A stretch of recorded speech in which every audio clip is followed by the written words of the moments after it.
Good evening, everyone. As host for season 2 at HR at 8 pm, I welcome you all to a knowledge session of ABCDE Academia, Business, Consulting, Development, and Entrepreneurship. It is time for the 11th session of Food for Thought brought to you every Friday evening by a bunch of volunteers. So, time now to relax as the weekend begins and listen to a very interesting topic of CSR as a way forward to Sustainable Development Goals, SDGs as they're called. Please put your mic on mute and listen. Your questions and comments are most welcome at the end of the presentation. The speaker for the day today is Dr. Ashok Das, founder CEO of Sanmoksh. The moderator will be Renu Bohra, who is the CHRO of DB Schenker, world's leading global logistics provider. Over to you, Renu. The floor is yours now. Let me introduce him to the August gathering by saying that Dr. Ashok Das is the founder CEO of Sanmoksha, a company focused on clean technology solutions for sustainable socio-economic development of rural hinterland. Dr. Das has a decade of hands-on experience in working on rural socio-economic development with state-of-the-art technology interventions, smart microgrids, renewable energy, and smart irrigation. Lot of smart term here. Based on his on-the-ground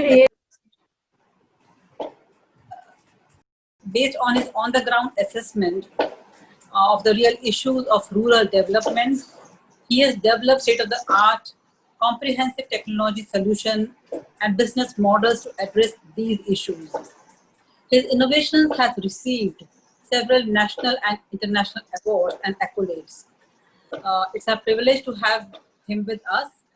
He has also consulted in technology, business, market research, and advisory services to several national and international organizations such as World Bank, UK DFID, KFW, ADB, GIZ, IFC, Ashton IRC, ORIDA, HCL Foundation, C-STEP, and PFAN. Prior to funding Sanmoksha, he worked over a decade for semiconductor equipment manufacturer Applied Materials, and then headed the India operations of a fab automation startup, Aquas System, both in the Silicon Valley. He's a BTech from IIT Kanpur and PhD from University of Southern California, Los Angeles. A very impeccable background. It's a pleasure to have with us. When I was speaking to him in the morning, I said, how would you like to introduce yourself? He said, I'm a villager at heart. So my pleasure to invite the village boy living in Bangalore with a global footprint. So over to you, Dr. Das, for taking us through a remarkable evening. Thank you. Thank you very much. That was too long. So I muted myself. All right. It is a privilege to be speaking to all of you here. You are all, special professionals working on the core issue of development, that is the humans. So, when I was speaking to Indranil and Atul, I said, what do you want me to talk about? So he said, hey, focus on sustainable development goals. And they came up with the topic that how can CSR be used as a way forward to achieve the sustainable development goals. So what are these goals? I think most of you are aware and familiar with these goals, with the 17 goals, focusing on poverty, hunger, health, education, gender equality, clean water, sanitation, energy, again, work, industry, inequalities. As you can see, all of these are primarily pointing towards, how do we make the world more sustainable and more inclusive. And that is what the overarching goal of sustainable development is. Now let's look at how many of these goals,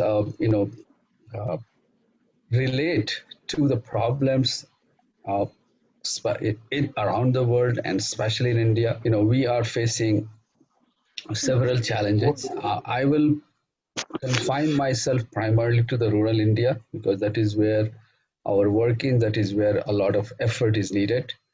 So it's agriculture and water problems. There is always this rich, poor, and urban rural divide.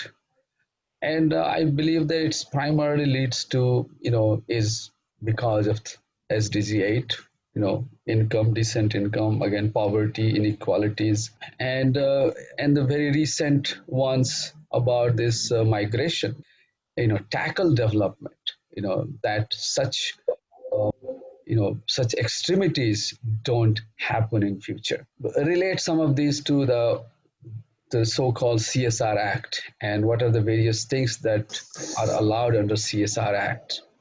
Eradicating extreme poverty and hunger, directly related, right? So no poverty, no hungers. Goals 1, 2. Promotion of education, no questions asked. Goal 4. Promoting gender equality, women empowerment. Goal 5. Reducing child mortality and improving mental, ensuring environmental sustainability, definitely, goals 7 and 13. Employment enhancing vocational activities, so it's not for quality education, but it also to create decent livelihood and create micro industries and train people to get into those vocational education. So goal 4 has a really a larger perspective, not only creating quality education overall, but also vocational skills. Social business projects, it can fall into any of these SDGs. A contribution to PM National Fund, I don't know where all it falls in. It depends on what the fund is being used for. And then most rural development projects qualify for CSR. It's just a little bit of mapping where we are and how we can really take these mandates forward by focusing on some of these. So how do we really address it? 17 goals, too complex, vast canvas, and to tackle one at a time. I also believe that there has been too much focus on activities that yield short-term results, and it has resulted in a disjointed effort. If you want to eradicate poverty, you say, okay, go give them money. You want to eradicate hunger, oh, give them food.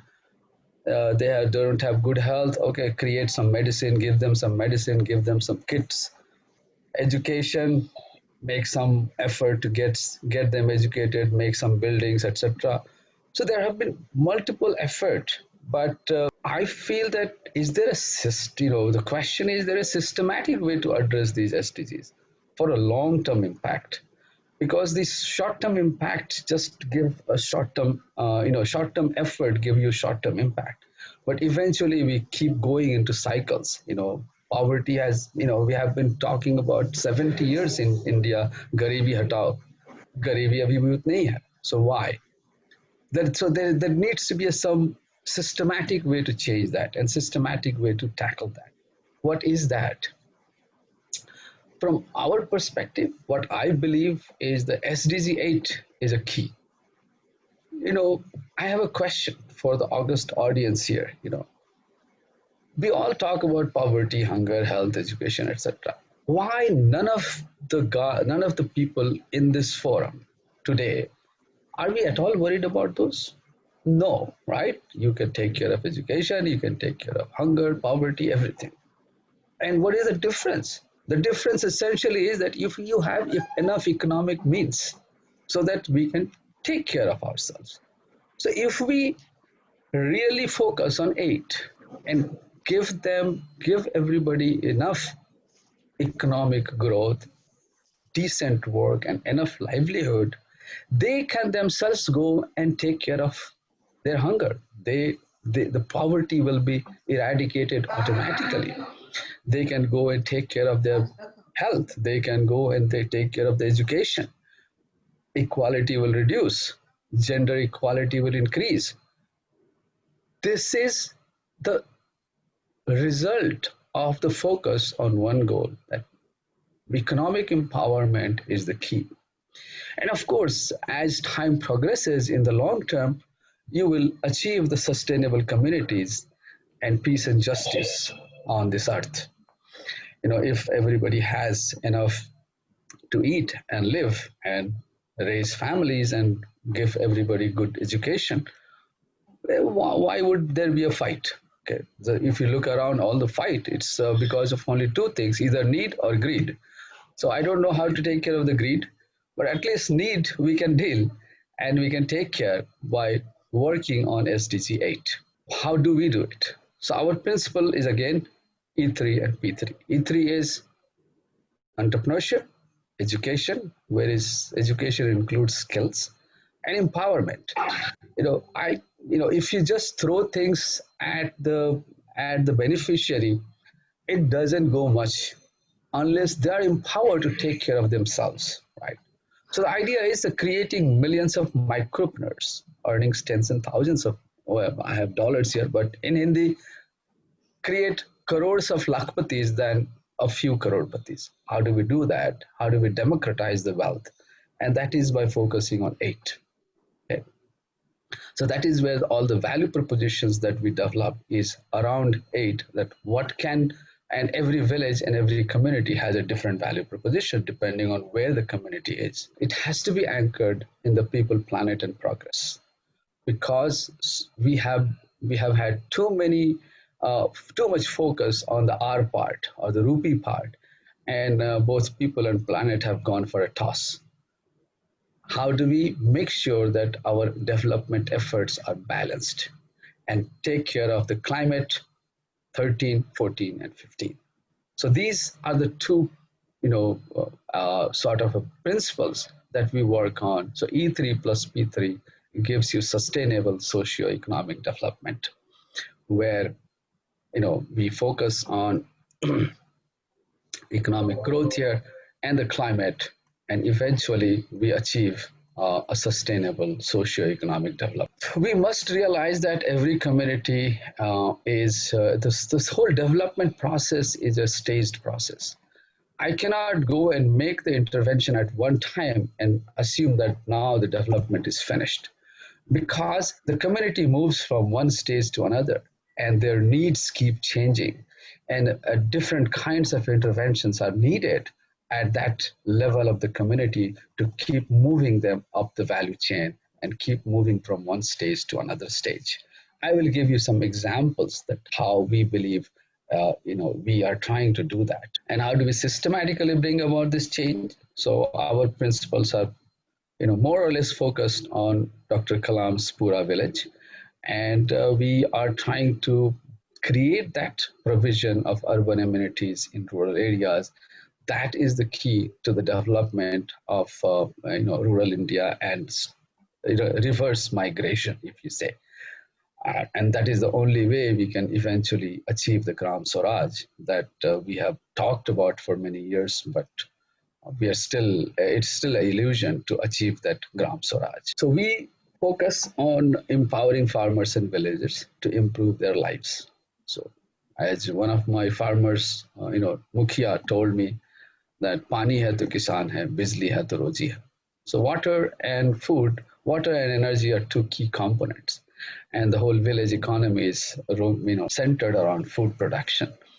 So agriculture is a major activity in the village and in the rural areas, and we are trying to focus on all the stages of agriculture, whether it is a pre-harvesting, harvesting, and post-harvesting, or as they call it, farm to fork. So how do we bring value to the farmers in this whole chain of farm to fork, anchored again in the P3 of people, planet, and progress. So this is the goal, and we have solutions for all of these goals. We have developed Smart Aquanet to deal with the pre-harvesting, Smart Nanogrid basically cuts across the whole chain of energy, and Smart Microeconomic Zone for the post-harvesting or these are again anchored in different SDGs 6, 7, and 9. Again, we do everything so that there is a balance between people, planet, and profit and progress. And by doing this, we are also touching upon SDG 12, that how do we make food production responsible.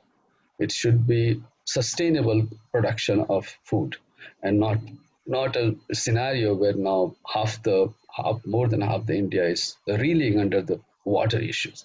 Is that a sustainable production? Certainly not. Another key important or key part of our intervention, our model, is a local partnership. So whether it is a global or local, but more local than global. Global, we go for something different, but local partnership with the villagers are the key, where we can go and make that dent. We have to be working with them, working with the local people, and that is where the entire effort lies. Most of our solutions have won national and international awards and recognition, giving us more confidence that we are on the right path of techno solutions, techno social solutions. What is our theory of change? Is that you focus on 8 outcomes we can achieve through 8 inputs or interventions are our solutions, technology solutions, together with the local partnership. These are anchored in our climate our P3 model of P3 anchors of sustainability. And it's not that you do, it's a linear process. You do once and you're done. No, it goes into cycles. It repeats because different kinds of interventions are needed at different level, so that eventually the community goes into the sustainable community achieving peace and justice. So this is more or less how we believe and what we are trying to do. How this, so systematic change is that you go make interventions in the village.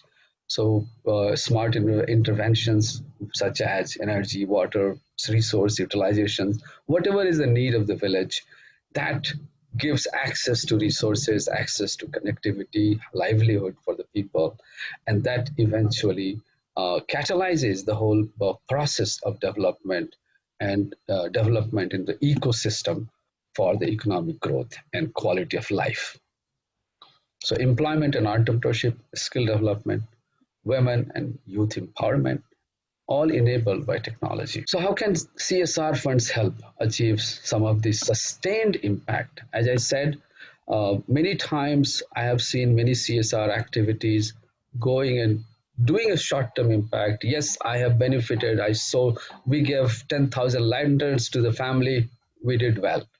But then that doesn't last long. That lantern is gone in 3 months, 6 months.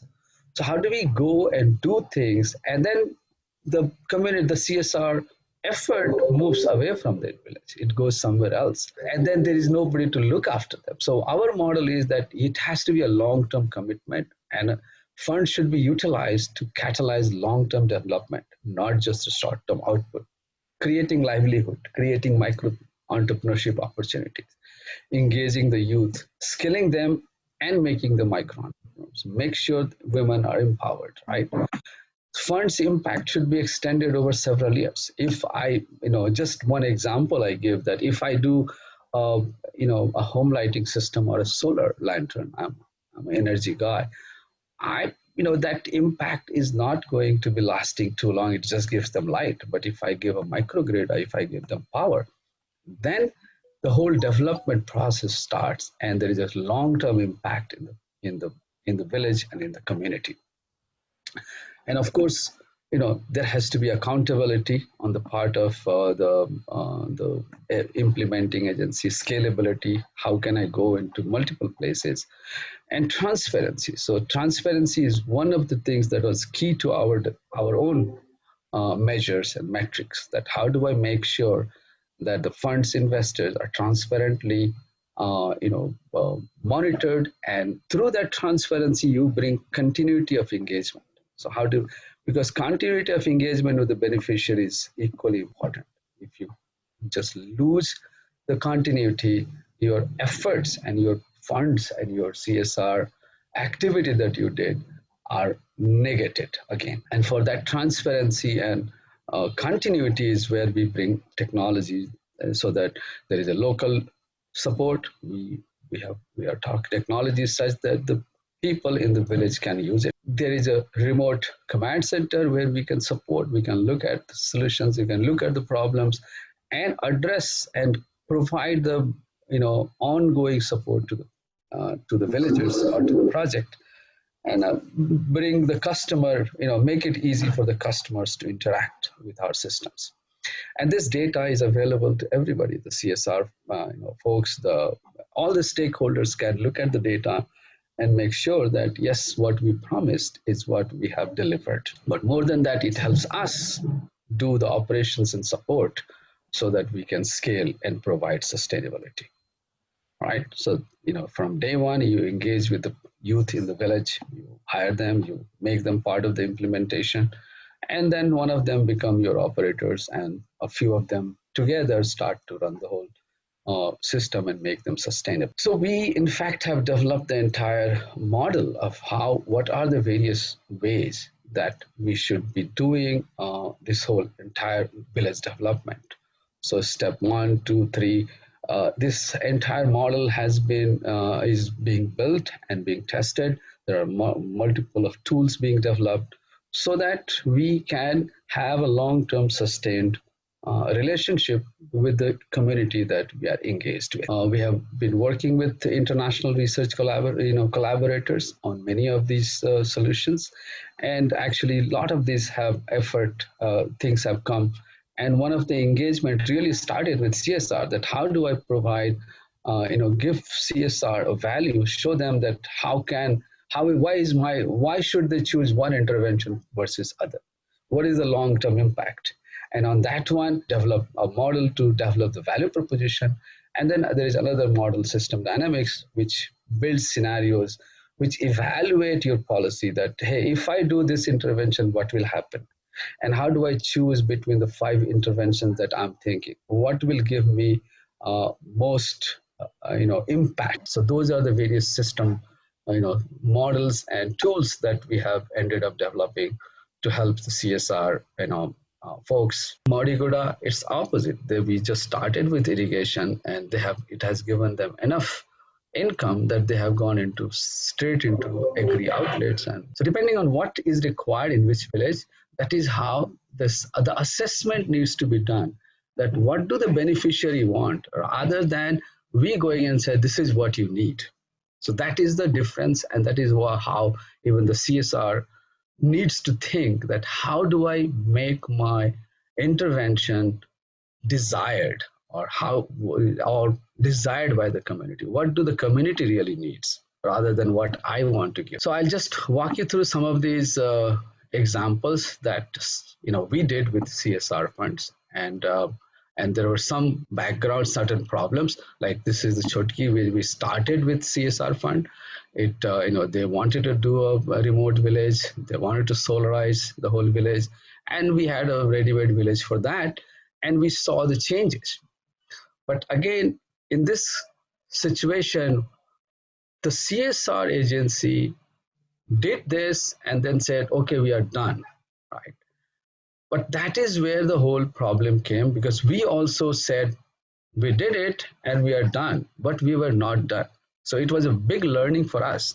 And this village has again got so many other interventions that this has gone back to darkness, and we are now trying to revive it. So we had a lot of learning in this village, that how do we really need to engage with these communities, how do we really need CSR needs to, and we are talking to the funder again, the companies that sponsored it, and they are very keen. They said, yes, this is a very good project, we need to continue. What does it need to get continued? So there are 2-3 things we have identified that needs, and community engagement is one of the key component that we could not do in this village. And we have now we need to go and engage with someone who can really make this community engagement work. So we learned from this and then went to the second village. This is an island, and here we did a lot of community engagement. We worked with them, we finally understood. It was a very challenging project because it's an island, it was flooded, 3-4 months it was flooded, projects get delayed. And even today now, there are some issues on the field, and whatever the local operator has been able to fix it, he has fixed it, but now we cannot go there to fix the rest. So there are a lot of challenges, and that is why we have focused on training the locals to go and take care of as many things as possible. And we are monitoring it remotely. So here again, we have just gone into the first phase, and the second phase is irrigation. There is no water, underground water on this island. So now we have finally identified a place where to get the water from the river, where there is a perennial, because the upper side of the river dries after the flooding. So the lower side of the river is the only place we have to get the water, and we are working on that solution to get the water, then start working on the microeconomic. The entire development of our Aquanet started with a CSR request that, hey, we have a village, we have these farmers communities, how do I make it sustainable intervention, because I don't want to keep giving money after we have given the initial capital. So that is where we developed a sustainable shared irrigation model. Billing and payment, everybody pays for the water they use, there is an operator who will running it, and we are using smart technologies to make sure that I have an accountability of which farmer is getting how much water.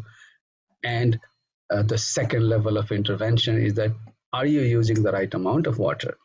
So putting sensors, putting intelligent artificial intelligence, learning database, creating database, so that we can guide the farmers that, hey, for these farm, for this kind of a crop, this kind of a land, this is the amount of water you need, this is the amount of fertilizer you need. And we have been working on that. The solution has gone even abroad. So this is our first installation that we did in Rwanda. Again, a community model where an aquapreneur, so we are creating aquapreneurs everywhere, that he will be the one who will own and has some skin in the game, and then go and operate it as a livelihood activity. So he generates his own livelihood as well as improves the livelihood of all the farmers around him. This is a project in microeconomic zone where, at the center, where we have taken a wasteland, and this wasteland will be converted into a hub of activity of various livelihood activities, and there is a linkage to market where the excess from this livelihood activity can be sold outside, and eventually it will be powered by a smart nanogrid, and the entire village feeds into it. So for example, the reasons we have chosen these kind of activities, that say sal leaf processing. So sal leaf is collected throughout the village in all the 14 villages, but it will be processed here. So there is enough economies of scale to make sure that there is a full supply chain of whatever you produce. It has enough market, and it can go into the market and fetch additional income for the villagers. In this village, we also don't have a clinic, so we are setting up a health clinic. We are setting up it will have a bank ATM. So the facilities that the villagers require, you give them. Similarly, cold room, so lemon is there, so to preserve the lemons, to preserve the tomatoes, we are setting up a cold room there so that they can have a breathing room. Start with Aquanet, grow more food, put some food processing. Eventually, we can develop the smart microeconomic zone, and finally achieve the Pura village that we all desire, and the Gram Swaraj. Okay. So some of the awards that we have won, our solutions are equally welcome in these countries in Africa. And this is the way that we want to take that kid from the street to make him self-dependent and very productive in his own environment in the village. Thank you very much. Thanks a lot, Dr. Das, Yeah. for a very grassroots level and original talk. I think the initiatives shown here are quite fundamental and path-breaking. With this, we'll open the house for questions and Q&A round. Dr. Das, the question is, what role do women play primarily in rural settings? From my perspective, in Araria, where we are running a microgrid, Desi Power is running it for a long time, and 2 women are the one who run it. Okay. So wherever we go, our goal has been that we get women involved, we create livelihood we suggest livelihood opportunities and businesses that women can do at home. And the men are very migrant, the men are very mobile, whereas the women, we believe, are the one who can really provide the anchor for the village.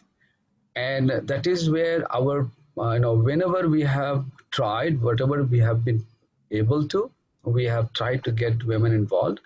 It was I had a very interesting experience in Kudgaon, and actually even in Chotki, that our team was all male, so we had no participation from any female in the village. And the same thing happened in Kudgaon. But in the last leg of our implementation, I sent one of our female engineers. And believe me or not, the amount of engagement we got from the women was tremendous. And she was mostly talking to all women, and she understood what they want. Some of them want to start school, some of them want to start, Silai machine, which we were not able to figure out, as we did not have access to. So I also believe that in the team, there has to be a, a women component if we want to empower the women. And for that, we are now trying constant effort to bring women to the village to get engaged with them. Thank you, Arvind Jha. And the question is about, is CSR the only funding model to scale these solutions across our villages? Can CSR scale this to say 10 to 20% of villages across India? But there are many models, and actually the CSR, here it was a CSR once, but the eventual model is finally the business model, right? If things have to scale up, if things have to uh, go beyond this development activity, there are multiple models that needs to be created, and we believe that business model is the right model. Unfortunately or fortunately, the sectors that we are working in intersects too much with the government and infrastructure development.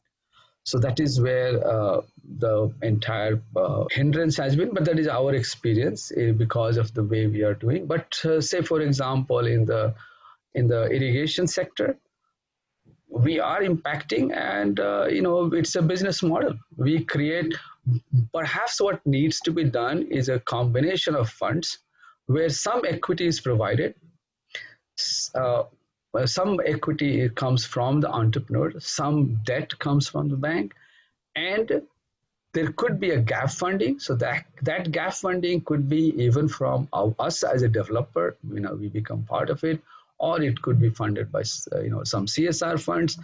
But there are some gaps that is still there because the demographics that we are serving really doesn't have that kind of a wealth. So how do we help them still come up the value chain? And that is where various kinds of business model we are also trying to do, and that you are also trying to work on various business models. But eventually, to catalyze the whole thing, I believe CSR alone is not sufficient. CSR has limited access, and it has to find different models. And we are willing to listen to different any other suggestions. We ourselves have some I had one slide where I had shown all the kinds of funding that can go into a project and how we can make it sustainable.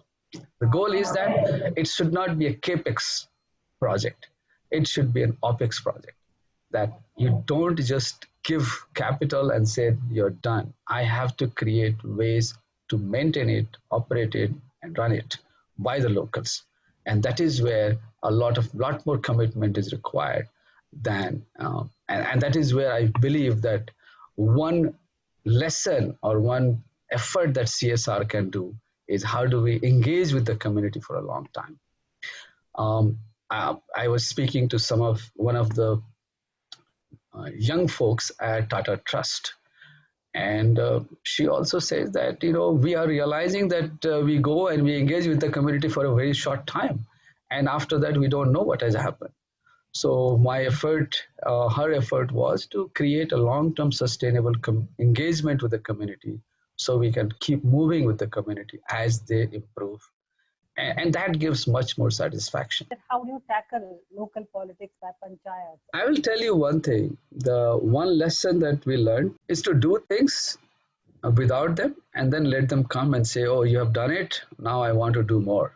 Okay. That has happened. And the another thing is also that if if, for example, one of the MPs came and said, how could you do this? How did you do this project without even informing me? But if you inform them, then there are more, there are other issues. So yes, politicians, but panchayat, in every village, we deal with the sarpanch. We make sure that the village president is part of this whole effort. And if he is bought in, then he can handle the top. So we have a bottom up approach. You go and work with the guy who is directly going to work with you and let him handle the top. And most of the time when you go and say that, hey, we are here to make you that Atmanirbhar or make you more uh, economically strong, hardly any panchayat, hardly any sarpanch, etc. say no to it. Yeah, thank you. Well noted. One question from Ashit Sinha, and I think it resonates with what you just now said. The question is that, is there any Atmanirbhar model? Sir, we have been working on this Atmanirbhar even before the word Atmanirbhar was advertised and made political. So every model we have developed is an Atmanirbhar model. I don't know if you saw and if you heard. Every place we go has to be locally sustained, locally, the technology is not something that they should be afraid of, and they should be able to handle it, and they are empowered. See, empowerment is even more than Atmanirbhar. If the community is empowered, if the community can take care of themselves and take care of, you just catalyze. Our focus and our goal has been empowering lives, catalyzing development. I'm not going to say that I will do all the development. Our goal is to catalyze it. And we don't want to interfere with the local politics. We don't want to interfere with the local customs, religions, etc. Everybody is fine for us. Everybody is same. All we want to do is, I want to catalyze that community to go and do something. Very empowering message, very empowering. There's one more question from Arijit. I hope I'm reading the name correctly. Arijit Chandra Majumdar, and it says that, Dr. Das, do you think in India CSR activities by the corporate is done in right earnest? I think it's both. I think there are, so far we had mostly positive experience. Whoever has worked with us, they had a right and earnest intention to impact the beneficiary. Okay. And it always depends on what your management is and how your management wants to do it. But so far, our experience has been positive. I know there are one or two negative experiences, which is okay, but I would not say that it is not in earnest. Whoever try to does it, most of them are really doing it with the intent that they want to help the beneficiary. Thank you. I think we are now in the fag end of our talk. So I would request I would request Mr. Atul Bhatnagar to present the summary. And thanks, Renu, and thanks, Ashok, for this enlightening talk. The way I'd sum it is, the key takeaways I could get from your talk were, one is, of course, the SDGs are based on the bottom of the pyramid. That's where we have to look at. The activities of CSR, they leading to the goals are in direct relation. And you showed that very nicely. How do we address SDGs? Well, it has to be a systematic way to create impact. I think that's very key to this whole talk that we just went through. And the E3 plus P3 equal to a sustainable socioeconomic development sounded very much like a IIT equation, but let me simplify it. E3 is education, entrepreneurship, and empowerment. And P3 is planet, people, and progress. So if we focus on these things, I think we can create impact on the socioeconomic development of a village or of any particular region, let's say. Then it's very important to see a staged process. I think that's very clear now that we don't have to spend money once, but it has to be a staged process. Food water nexus, the technologies that you showed address that, and the theory of change, which Sanmoksh follows.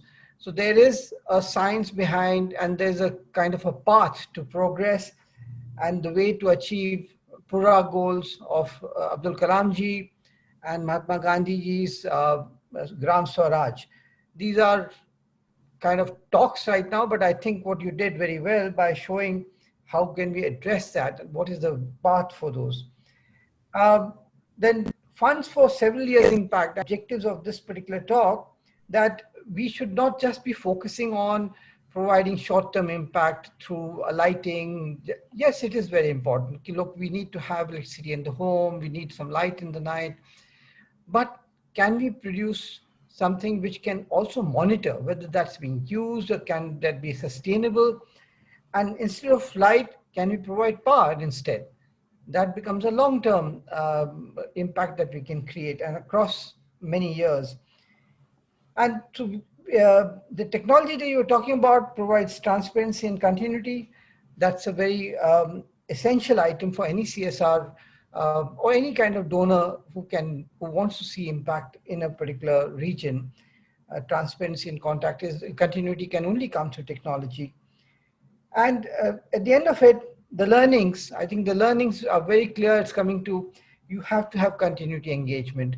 And that's where I think even the women can be really the empowering agents in the village.